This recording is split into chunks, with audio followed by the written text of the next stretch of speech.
Dead on the spot ang isang pulis Maynila matapos sa malapitang pagbabarilin.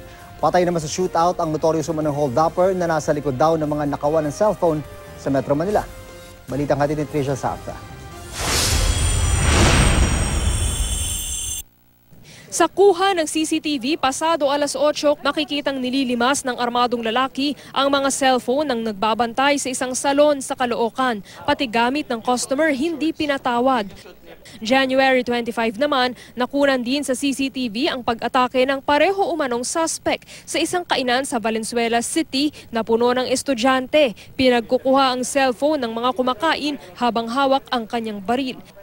January 30 naman daw na biktima ang 16 anyos na si Mark. Hindi niya tunay na pangalan. Kumakain sila sa isang kainan sa Valenzuela nang pumasok daw ang hold-upper at pinagkukuha ang kanilang cellphone. Bukod dito, marami pa raw kinasangkot ang insidente ang notorious na hold-upper. Kaya nagkasanang operasyon ang Valenzuela Police. Sa Barangay 160 sa Caloocan, nasukol at napatay ang suspect na si Ernesto Losada Cenas Jr. matapos umanong manlaban. May mga kasabwat pa raw si Cenas na subject pa ng follow-up operation ng mga pulis. Breakthrough ito sa Valenzuela City Police Station kasi unang-una na-neutralize na natin.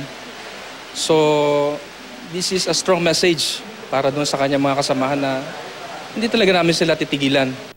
Sa Ermita, Maynila naman, itinumba mag-alas 8 ng gabi si Pio1 Erickson Peralta. Sakay siya ng motorsiklo nang sundan ng 4 na lalaking sakay ng 2 motorsiklo. Kwento ng isang saksi, malapitang pinagbabaril si Peralta na nagtamo ng tama ng bala sa ulo at katawan. Mabilis na tumakas ang gunman. Tricia Safra, GMA News.